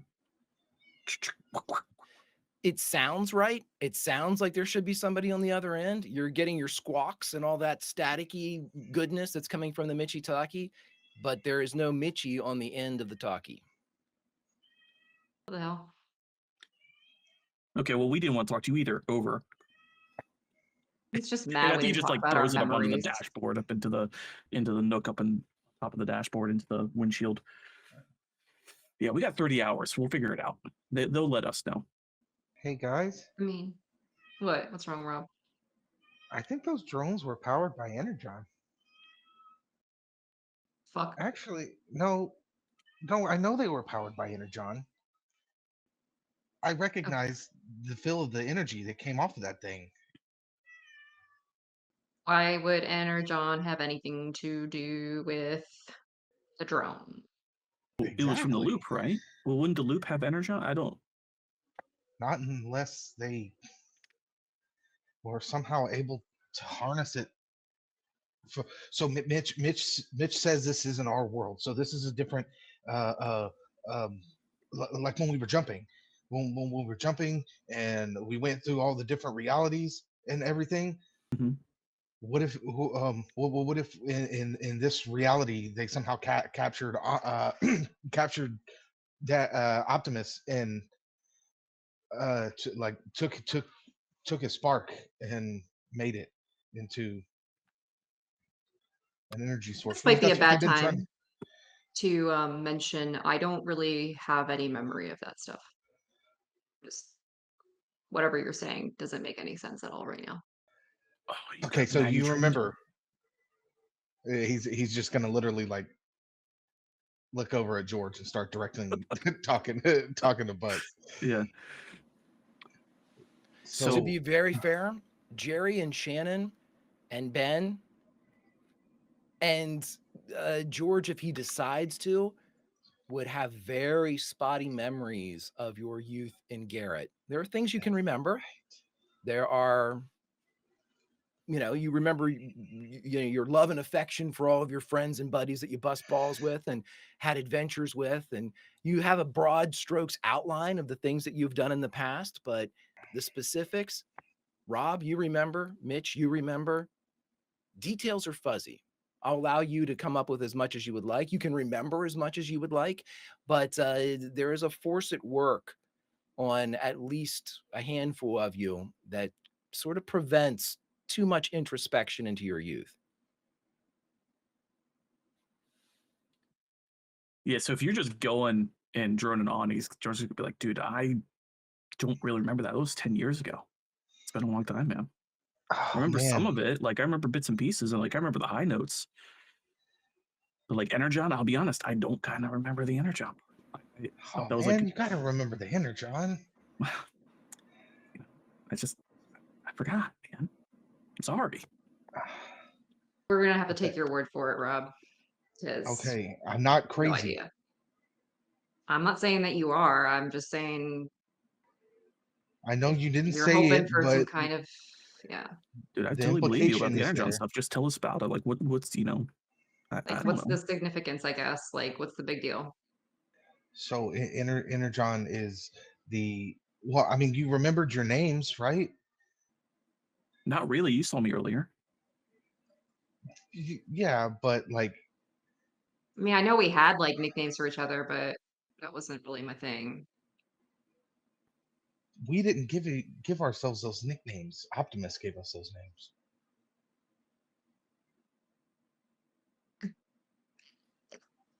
It sounds like an imaginary person at this point to me, Rob. I'm not gonna lie. Like I don't know. Well, I remember that a little bit. Like I don't want to like Rob. You're not wrong. We just don't. I don't remember, man. Okay. Can we montage this 30-hour Yeah. explanation on the way to Garrett? Yeah. I was just going to say, Rob, if you Yeah. want to attempt to explain these things to them, again, Shannon and George can remember as much as their players would like them to remember, or as little as they would like them to remember. But we'll just cut away from the truck as it is rocketing towards the east. And as we kind of peel back up into the desert outside of Las Vegas, there's a beat, and a drone goes silently behind, tracking the truck. Let's cut back to Scranton, or the Pennsylvania countryside. And as you all are driving the Michitaki taken apart, and you are making good time, you probably think you're about an hour and a half outside of Garrett at this point. You're coming at it from an odd angle, kind of north down, which is weirder because there isn't really an interstate in this area. But you figure you're about an hour and a half out when no investigation roll needed. You see that, it's light now, it's early morning. There is a large green sign that says distortion zone ahead.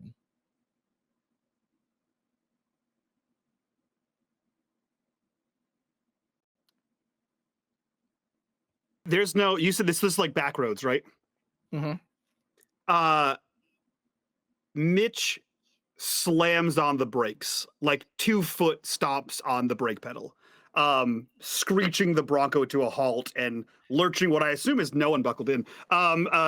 In this, I was going to say, Ben is now in the front seat with you, and he goes, "What the fuck, dude?" as he like pulls himself up from having been thrown into the front of the Bronco.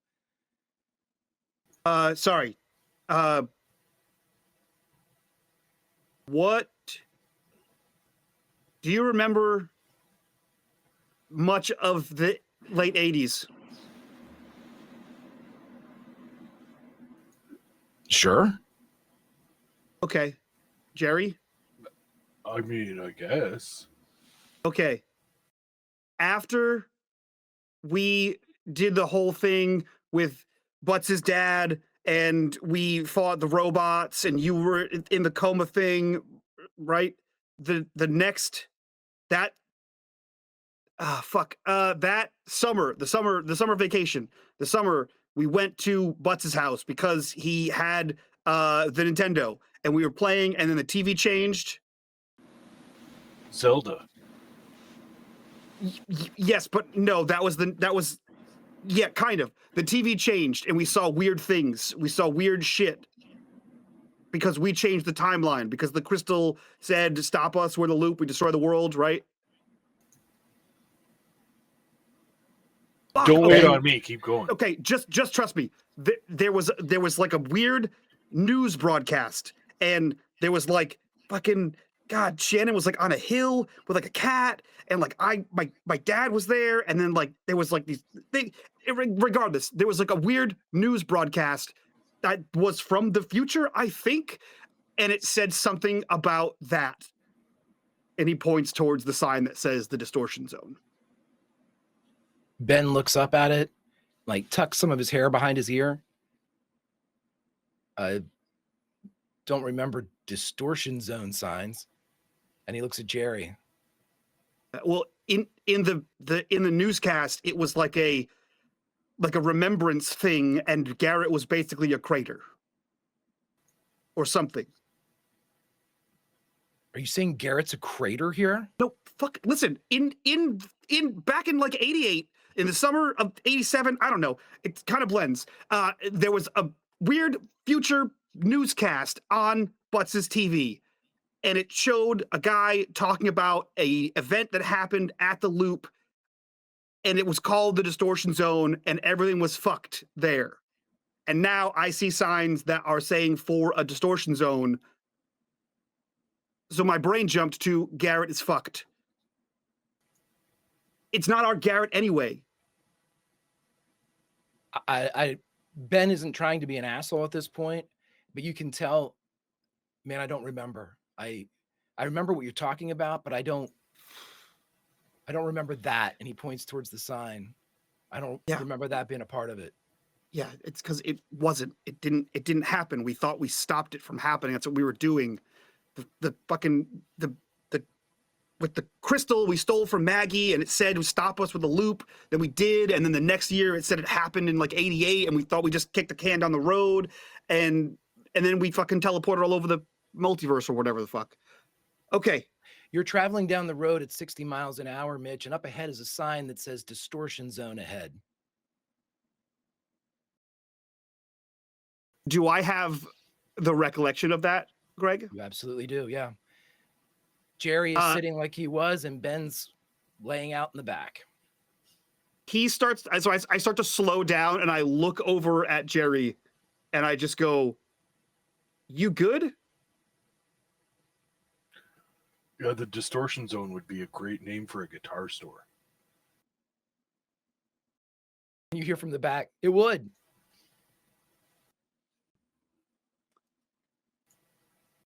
He leans around the chair and speaking to the floor, he says, "Write that down," and continues going into the distortion zone. You can't have that. It's my idea. Fine. And he continues driving towards Garrett. As you continue driving towards Garrett, the sun is setting in the west. It's a beautiful sunset for this day as you are traveling towards Garrett. Let's cut over to the Vegas group as they head towards the east. At this point, I would like, Shannon, you're driving. Roll me a sneak again.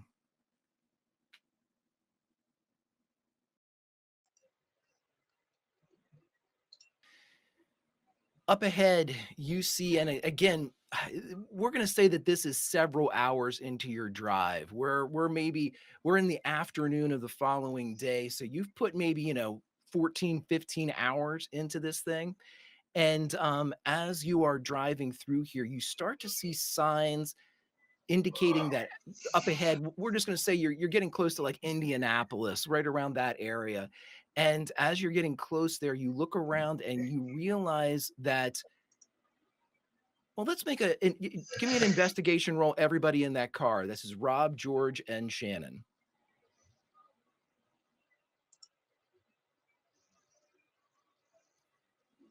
Goose eggs across the board. Yeah, nowhere zombied out. You just zip right ahead. Shannon, you're driving. Roll me a d6.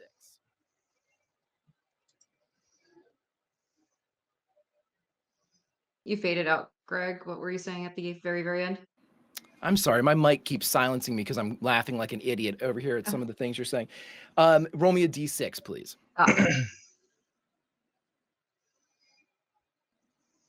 5. Okay.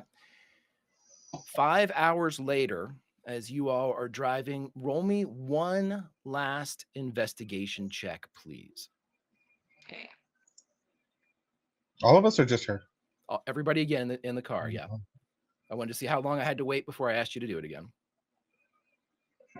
Shannon, behind the wheel of the car, you realize as you're driving, there are certain geographical points that are not matching up. And not matching up, they're not being talked about. Like, you're driving through this area and not once do you see a sign for Chicago. You're driving through this area and not once do you see a sign for, Columbus and X number of miles ahead. It's as if the signage has had things greened out over them, as the interstate signs seem to have been edited, at least from your memory. And as Shannon specifically, who's probably traveled quite a bit, I would guess by car to keep your equipment with you and your weapons. The road looks the same, but the points that are being mentioned are not being mentioned, that should be mentioned, I should say. You're just not seeing certain cities. Shannon will speak up. Guys, something's wrong. Something is very, very wrong. Try the Michitake again. Breaker. This is Ultra Magnus. Over. You hear, coming from the Michitake, you hear Mitch's voice, and it says, "You'll come back. You always come back." Hell? That's not how, like, that was Mitch's voice, but that wasn't Mitch. Yeah, he's not usually that cryptic. I mean, he likes to over explain things usually, so yeah. It was very short for Mitch. Yeah. I don't like that. And just to clarify, Shannon, you told us, like, hey, like, we're not seeing Columbus, we're not seeing, you did specify exactly that. Okay. Yeah, like, something's wrong. We're stuck in some kind of I hate to use this word, a loop of some kind, maybe. I'm not sure. Has the terrain been the same? Or is it just that we're not seeing these cities that we normally would see? The terrain has been different. You're traveling through, I mean, again, in that particular part of the country, everything looks the same, but you're not seeing repetitive landmarks. You're not seeing them over and over again. It just is like you're driving through a place that has removed certain elements from the map. Certain popular destinations seem to just not be there. Next time we're at a gas station, maybe we got to find like a map or something. I don't think it's that simple. Shannon actually pulls over. Okay. Based on the terrain and Shannon's cross country for the last almost 10 years, where does it look like they are? You would guess you're somewhere in Indiana, like Indianapolis. You've seen signs for Indianapolis. However, you were probably beyond it at this point. You're traveling south on what would be like the Turnpike area there. And so you're a straight shot, literally a straight shot into what would be Garrett if you continue along this road. However, you know, as the crow flies, you're probably only about 10 hours out at this point, but there's just an absence of things that you should see, and there is a lot less traffic than Shannon ever remembers. You have traffic, you've passed people, you've seen tractor trailers driving around, which is strange because they're not, you know, magnetrine trucks should be handling most of that, but you see a lot more kind of like diesel powered engines out here carrying freight, but there is traffic, just a lot less of it. Shannon reaches over. George, let me have the walkie. She cues it up. Who is this?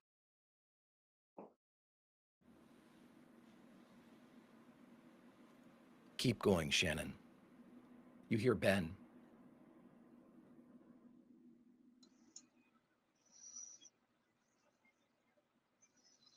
She like looks back at Rob and George like, what the fuck?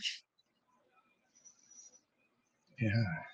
So my instincts are telling me this is some kind of a trap, obviously. Yeah. But we also can't stop though, because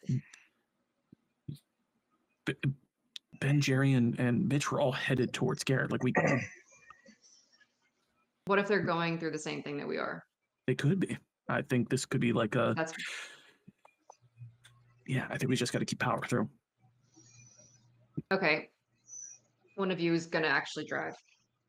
I'm gonna have my weapon ready just in case. I'll hold drive. You know, if you want to take a nap, I can hold on to it. All right, Samwise. Share the load. Yeah, share the load. Rest, Frodo. Locked and loaded. Shannon takes shotgun on the side and on clips her sidearm. Just has it in her lap. Yeah, gotcha. Rob will drive since he's been napping in the back. Okay. Rob, you have taken over. Are you driving fast, the speed limit, under the speed limit? How does Rob progress here? Is he... Rob never goes more than 5 miles over the speed limit. Okay, so you're about 12 hours out. We'll pull back away from the truck heading east as we go back to the Bronco heading west. Mitch, you see another green sign and it says distortion zone 1 mile ahead. Is it the same sign I saw before? No, the other one just said distortion zone ahead. This one gives you an actual kind of distance. Okay. 1 mile. I think this is he's slow. I'll slow the Bronco down to probably to Rob speed, and then just watch mostly Jerry and side eye Ben as we pass the sign to see if anything happens. Why don't you roll me? I'll give you a choice here, buddy. You roll me an investigate, but I want from Jerry. Jerry, you roll me a comprehend. 2 successes on investigate. Somehow I got 1 on comprehend. Well, as you all approach, you see this. It's almost as if someone has smeared oil on the top of water, that weird kind of kaleidoscopic effect where you see the blend of mirrored and reflected light in the form of rainbows. And it's creating almost a veil or an apron across the road ahead. And as you are getting closer to it, you can see that there is a legitimate barricade that has been set up. And now you see a sign that says end of highway. And then right beyond that, in what would be the grass, it says distortion zone. And because you rolled that investigate, you see a sign further down that's almost obscured by a tree that's growing into the road, Mitch. And it says Garrett, Maryland, 10 miles. Yeah, I think he like there's no roof on this thing. I think he begins like looking around like at like trees, telephone poles, anywhere that like, surveillance would be mounted. As he's like trying to see if anyone is watching us. So I think the Bronco is slowed down to like a crawl at this point as he's just sort of like fully head on a swivel looking for anything moving in the woods as he like goes around the barricade and slowly towards the Garrett sign. You are able to negotiate around the barricade, and as you do so, do you progress through this veil of kind of kaleidoscopic smeared oil type of transparency? It is right beyond that barrier. Slowly, and he watches Jerry and Ben as we approach this thing. How fast do you go through it? Just creep through it? Like probably like maybe 5 miles an hour. Like the wheels are barely moving on this thing. Okay. Every once in a while, he touches the pedal just to keep the thing rolling forward. Sure. As you hit this thing, you don't see any type of effect on the Bronco itself. And it's kind of slowly creeping up the hood till it gets to the windshield. It's creeping into the cab. And then, if you allow it, it washes over you, Jerry, and finally Ben in the back. No effect. At least nothing you can see. You good? Honestly, I'm just glad you could see it too. But you're good. You're good? And he like looks behind him. Yeah, Ben nods, but he's looking at it too. I can see it too, man. Do the thing. See if you can do the thing. No, not fucking spirit. The electricity thing. Christ. Roll a D12.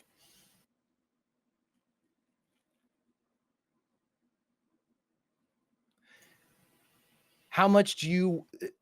Again, you've been using very little of this recently, Jerry, just enough to make your base spark whenever you're playing. Do you let loose? Do you just do enough to make it work? Do you just make the little sparkles? What is the level that Jerry kind of commits to doing what Mitch wants? I think Jerry, like as much as he like lives in the shadow of a prior time, his memories are spotty at best, and I think sparkle is basically all he does these days. Is that all he wants to do? Right now, yeah, because he's real uncertain. So, spirit fingers. But he is thinking about the old times where he... Yeah, trying to make sense of it all.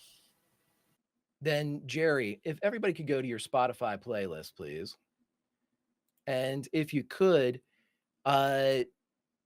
put on track number 5, Seasons by Chris Cornell. And Jerry, as soon as you start to summon forth the lightning, you find yourself staring face to face.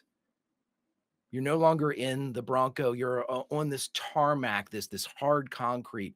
And in front of you, the impossible is happening. Construction vehicles are splitting and turning as they form legs and hips and a body and a head and 2 arms of this gigantic robot in front of you. Its color scheme of green and purple dominates your vision as you look at this monster, and not an ounce of fear goes through your body. You do not sparkle in this moment. In this moment, this is Jerry.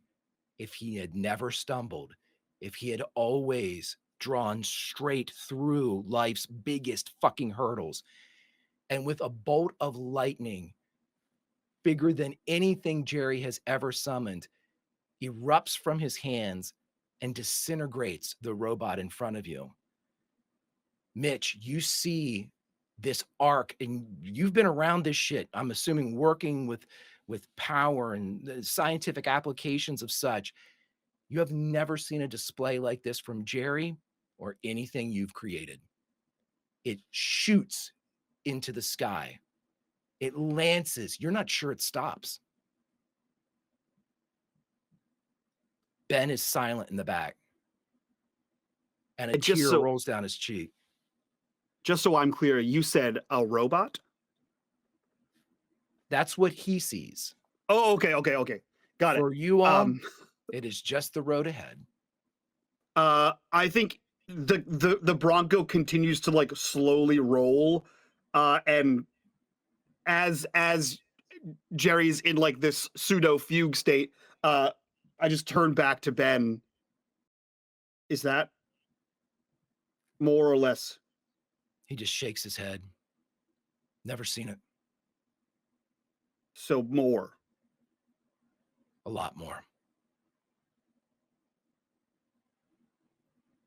Okay. Jerry, in this place where you have just disintegrated Devastator, to your right is Veronica. And she looks at you. I listened. Now you have to listen to me. Get to Garrett. Make it right. You're the only one who can. And you're back in the Bronco. As promised leaves your lips, you see Veronica nod as your vision spins back and you're looking through the windshield of the Bronco. You good? What the?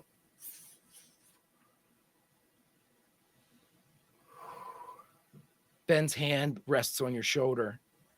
You all right, man? We got to get to Garrett. I got to make it right. I'm the only one who can.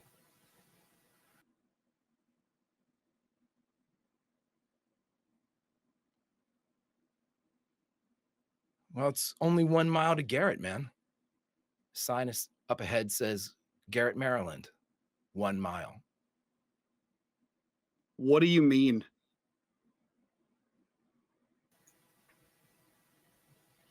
I don't want to sound like Rob, but I think I had a vision. Cool. What do you mean about the only one who can? Ronnie Details. told me there was a robot and I melted it, and then Ronnie told me I had to make it right. I have to listen. What was the robot? You hear from the back. Ben almost whispers, Devastator.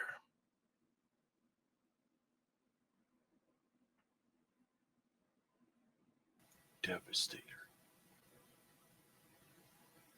I remember Mitch. that. Mitch looks back and forth like between the two of them. Veronica wasn't there. And for a while, I was the only one who could fix things. And that didn't turn out great. Don't go half-cocked. We just passed through a weird shimmer. Okay? We're being tracked from space. Don't trust anything. Okay. But You fought Devastator. That was real. You did that. She wasn't there. She was gone. She was missing. okay. Okay? So that vision wasn't a memory, and it could be this place fucking with you. You running in like the hero might be exactly what somebody wants. Just think twice before you do anything stupid. Jerry's a little overwhelmed. He's going to look at Ben to see how he's feeling about what Mitch is saying. Ben's listening to Mitch. You can see that he's kind of stopped dismissing Mitch at this point. But he's looking at you because he doesn't really care what's going on. He sees the brother that he remembers from the past, not the brother that he has in the present. And he just smiles. You do you, man. Let's just get to Garrett and we'll figure it out, okay? Okay, man. And And ahead, he- the sign says Garrett, Maryland, 1/2 mile. He continues at a relatively slow pace, no longer at like 5 miles an hour, but like probably what he assumes is the actual speed limit around here, like 25 to 35 miles an hour as we're cruising through. And again, he's still like looking everywhere. Roll me give me an empathize right here. And Ooh. give me an empathize from Jerry as well. My dump stat. 0 successes. Same for me. As you start to drive and you pass the sign up ahead, you see the next sign and it says Garrett, Maryland, 10 miles. Let's cut back to, by the way, each of you get a condition.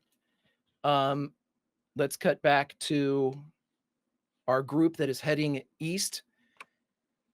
Rob, you're driving. I would like to have force rolls from Shannon and George. Oh man, do I wreck? Not yet. 4 successes. 0 for Shannon. George, Shannon, despite your best efforts, despite your training, despite the fact that Rob Ott is behind the wheel of the car that you are traveling in, the incredible adrenaline and exhaustion that Shannon has been through before all of this, a gunfight, a battle, tracking somebody down, even somebody as disciplined as Shannon Locke cannot stay awake in this moment. And so you don't necessarily fall into a deep slumber, but it is enough to just kind of disassociate you from this moment. George, as you are sitting in the back, and as is the case with your construction, you don't need to sleep. You don't nod off. You are looking around. And as you are looking around and you see that Shannon is sleeping, you see that Rob is staring ahead and not blinking.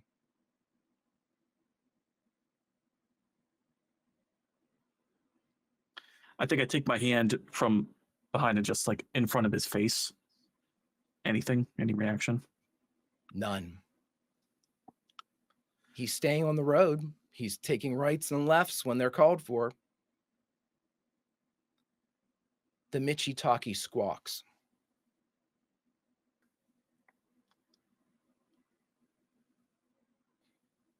Come in. Over. You hear a voice you don't recognize. Who is this? This is Ultra Magnus. Over. What's your real name? Why don't you tell me your name first? Over. I'm just trying to find my dad, George Butts. And that, my friends, is where we will end this session of Atari Midnight. Friends, before we jump off, I would like to ask you, currently by my standings, we have the following condition tallies. Mitch has 2, Jerry has 2, Rob, Shannon, and George have 1. You got 1 last time for reaching into the drone and you pushed yourself. You got a condition for that. Ooh, fuck. Okay. Balls. I mean, I've got 8 dice or 8 total bonus dice, right? So Would you like to clear them off of yourself and your 2 companions? yes, I would. Okay. You guys are all clear. 2 for Mitch, 2 for Jerry. I And have we 2 dice left as well, and I think I'll give them to Mitch to take one of his. All righty. And then I will ask you all this. You have 2 Maggies that you may use at this point, and I do have 1 Michigan. But friends, would you like to save your Maggies for potential boons in the next episode? You can use them this time and this time only to reduce a condition. or eliminate one from one player. So everyone in West Coast is at 0. You're all at 0. I'm at 1, unless mine just No, got you wiped. got the. I wiped it. Oh, from- did you? Okay, sorry. I was She typing wiped up it those for you. notes. Yes. Yep. Greg dropped a bombshell on me. I vote we give at least one Maggie to remove one of Jerry's conditions. All those in favor? It's a democracy. All right. Don't So bother one is used. You have one left if you wanted to use that one as well. If not, it'll become a boon in your next leg of this adventure at the beginning of Act 2. I have a Michigan, but I have something planned, so I will not be using that to give you all a condition. Friends, that is the end of this episode of Atari Midnight. Join us next time for the beginning of Act 2, Episode 5, Radio Nowhere. Yikes. All right, guys. That was a time. That was, wild, Greg, wild. That was the Act 1 finale. I don't know what we call that. The end of Act 1. But for the first time ever, we're so excited because Act 2 is in 2 days. Guys, the next episode is Thursday, 8 p.m. Eastern time over here on the channel. Episode 5. Episode 5, which is why we definitely need one Maggie for that at least.